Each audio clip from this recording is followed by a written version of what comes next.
So, my name's Bryan Doerries, and I'm a Brooklyn-based theater director and translator of ancient Greek tragedy. And most of the time when someone mentions the words Greek tragedy, even to the educated elite, many of us glaze over with preemptive boredom and ennui. I saw you do it right there in the third row.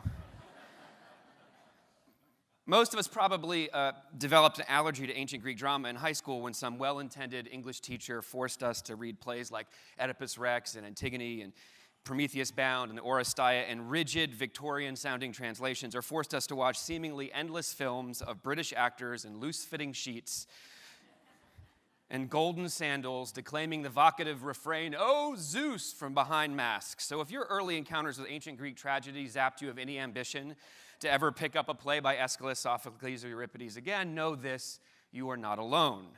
Aeschylus is famous for having written in his Oresteia that human beings learn through suffering, but for most students, studying ancient Greek tragedy is an exercise in suffering with no apparent educational value. For most of my life, I believed what I learned in school, that Greek tragedy was a supreme expression of pessimism and fatalism by a cynical culture that depicts a universe in which we humans barely apprehend the forces at work upon us: chance, luck, fate, governments, gods, until it's moments too late, usually milliseconds too late, and we've destroyed ourselves and our families for generations. And while that's exactly what happens on stage in Greek tragedy, I had this question, why would a people, no matter how cynical, gather 1/3 of the Athenian population in the center of Athens for 3 days every spring to watch plays about, well-intended, noble people making mistakes and suffering grievously for it because they learned too late? What's the point in that exercise, day after day, play after play, unless there was a difference between what happened on stage and what was happening in the audience, one that we may have missed for millennia, and one that we're capitalizing upon now with our work. So what if tragedy is a form of storytelling that was designed not to send us home to wallow in our misery or to contemplate the fragility of human existence, but to bring us together and to wake us up to the slim possibility of making a choice before it's too late? And what if theater, like no other medium, is uniquely positioned to help us to feel what it would be appropriate to feel on our way to work, in the subway, as we pass the homeless, as we pass the addicted, as we see people beating their children? What would be appropriate to feel if we only let our defenses down? So, if it isn't already apparent, I'm an evangelist for classical literature and its relevance to our lives today. And I believe that ancient Greek tragedies have something urgent to show us about ourselves, something that we desperately need to see. And it's with this belief that for the last decade, I've directed hundreds of readings of my own translations of Greek plays for tens of thousands of combat veterans, hospice nurses, cancer patients, recovering addicts, prisoners, homeless men and women, doctors, social workers, disaster victims, and corrections officers all over the world. In the beginning, I went searching for audiences that, by virtue of their own life experiences, seemed like they would respond directly and powerfully to these ancient plays. But in recent years, audiences have been seeking me out and my company, Outside the Wire, to ask, do you know of a play that can help our community deal with what we've been through? Now, each performance has led to the next. Each community has opened doors to others, expanding the reach of the work like an infinite series of concentric circles, all rippling out from the same point of impact. After the death of Michael Brown, I received one such call. As many of you may now remember, on the afternoon of August 9th, 2014, an unarmed 18-year-old African-American man named Michael Brown was fatally shot in the streets of Ferguson, Missouri, by a 28-year-old white police officer named Darren Wilson. At first, the community responded peacefully, with vigils and prayers, though the circumstances surrounding the shooting were disputed and tensions between the African-American community and police ran extremely high. However, after the Ferguson police left Michael Brown's body in the street for several hours, baking in the summer heat, the city descended into unrest and violence as outrage began to spread, not just about the shooting, but about the desecration of Michael Brown's body. In the wake of the violence and unrest, which would stretch on for months, then years, radiating out from Ferguson into other communities throughout the United States that have experienced violence, both by the police upon African Americans and then upon the police forces itself, I received a phone call from a friend in St. Louis who attended the church that Michael Brown's memorial took place in. And she asked, Was there an ancient tragedy that might be able to help the people of Ferguson and other communities like it begin to heal? Now, frankly, I was extremely intimidated by the question. And the depth of the racial tensions, not just in Ferguson, but across America, and the fact that I was a white male living in Brooklyn, all caused me to pause, and it took about a year and a half to come back with a suggestion of the proposed play, Antigone. There's a theory that ancient Greek drama was a form of training for late adolescents, 18 or 19-year-olds called ephebes, who were matriculating into military service and civic participation.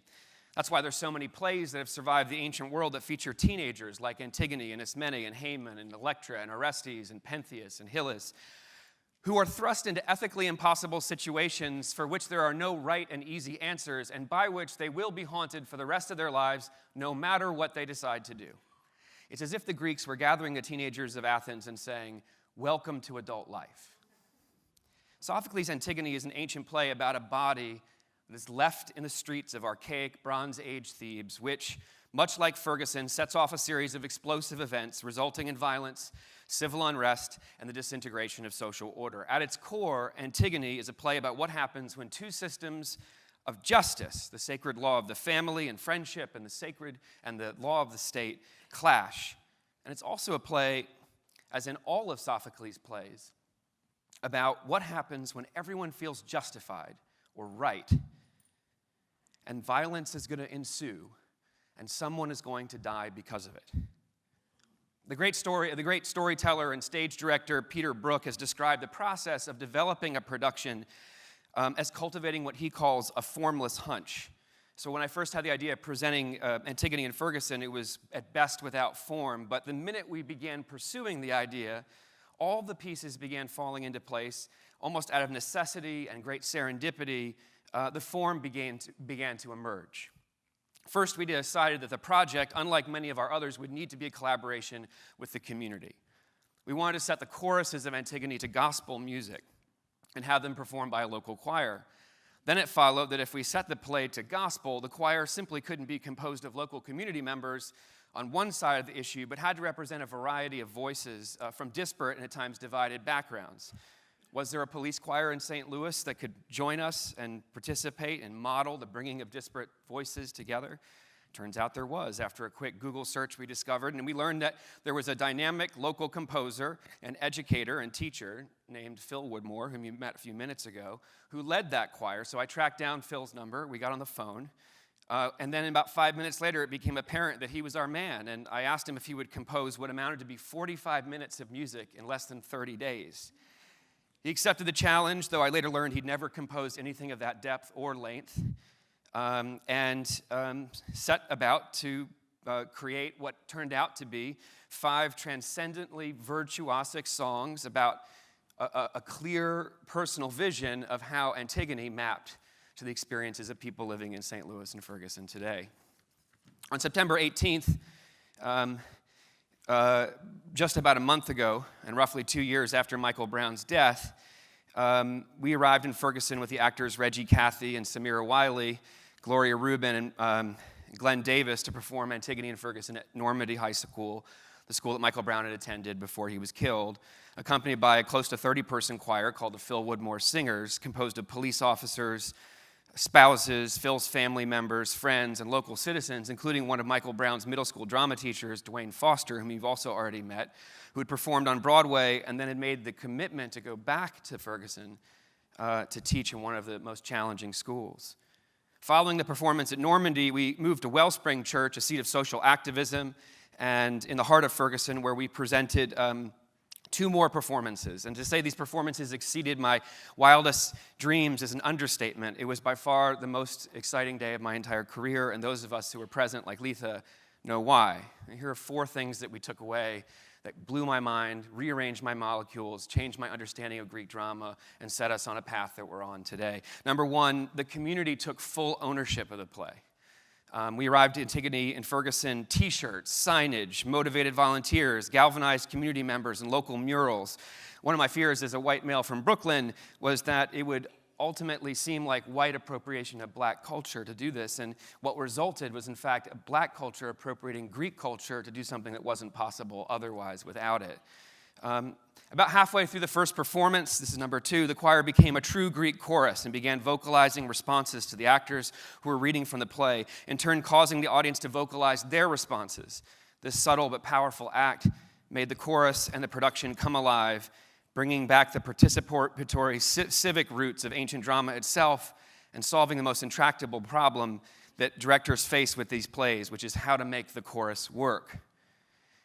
Anyone who attended the performances in Ferguson can tell you that these were not civic exercises. This was a spiritual experience for both the performers and the audience. This was church, just as it had been in the 5th century BC for the ancient Athenians. There was a rapturous moment at the end of one of the songs when several of the choir members and musicians took to the aisles of Wellspring Church in revelry in praise of their God, and in religious ecstasy, crying into their handkerchiefs, raising their hands into the air, shaking on the ground, and testifying to the presence of the Holy Spirit sweeping through the room. As I watched this unfold and even participated in it, it occurred to me that this was as close to Dionysus, the god of theater and ecstasy, that we would ever get in the United States of America. And fourth, the process of making the piece touched not just the audience, but the performers, the actors, the singers who participated. Dwayne Foster, Michael Brown's teacher, and who I'm going to bring out in just a second, and a soloist in her choir, reported feeling overwhelmed by the experience, even brought low by it, and forced him to grapple and face with things that he had buried since Michael Brown's death, but then later repeated after 2 weeks of thinking about it, it became healing and cathartic. At another performance of Antigone and Ferguson just this last weekend in New York, the choir director from local Queens choir that we brought in to partner with us, Marcel, expressed her past negative associations and feelings about the police, and then minutes later during the final song proceeded to lock arms with Lieutenant Latricia Allen from the St. Louis Metropolitan Police Department choir and weep on her shoulder. On a profound interpersonal level, the project had demonstrated the ability to break down walls and remind us all of our fundamental humanity. Those are the 4 lessons that came out of Ferguson, but we're still finding the form. Last weekend, after a stirring, powerful performance of Antigone and Ferguson for a diverse, but admittedly wealthier and whiter audience at the Onassis Center in New York, a young African-American woman close to Antigone's age stood up and addressed the crowd. Given all that we've said here tonight, given all the violence, I have a question for all of you, she said. How do I live? How do I live? And it was the central question of Sophocles' play, embodied for our time by this young woman. As a young African-American woman residing in America, how do I live? Michael Brown's teacher, Dwayne Foster, answered her candidly, I honestly don't know. But these people who gathered here tonight all heard your question, and we're all rooting for you. The hope in tragedy is not in the ancient plays, but in the audience that gathers to bear witness to their truth. I have a hope that presenting Antigone and Ferguson all over the world, we're going back to St. Louis in 3 weeks, then on to Baltimore, then Dallas, then to Charlotte, and then all over the world. We're taking the project to Athens, and we're even doing Antigone in a women's prison in Thebes this summer. That will help cities that have been torn apart and divided by racial tensions and police brutality and seemingly unending violence come together and face the darkness as one human community. After an early performance of one of our projects, an incredibly wise audience member said that the reason she thought Sophocles wrote his plays was to comfort the afflicted and to afflict the comfortable. And that's become our motto. It's with the sense of affliction and comfort that I now close my remarks, with the hope that it will lead to crucial discussion and positive action. Thanks so much for your time and attention.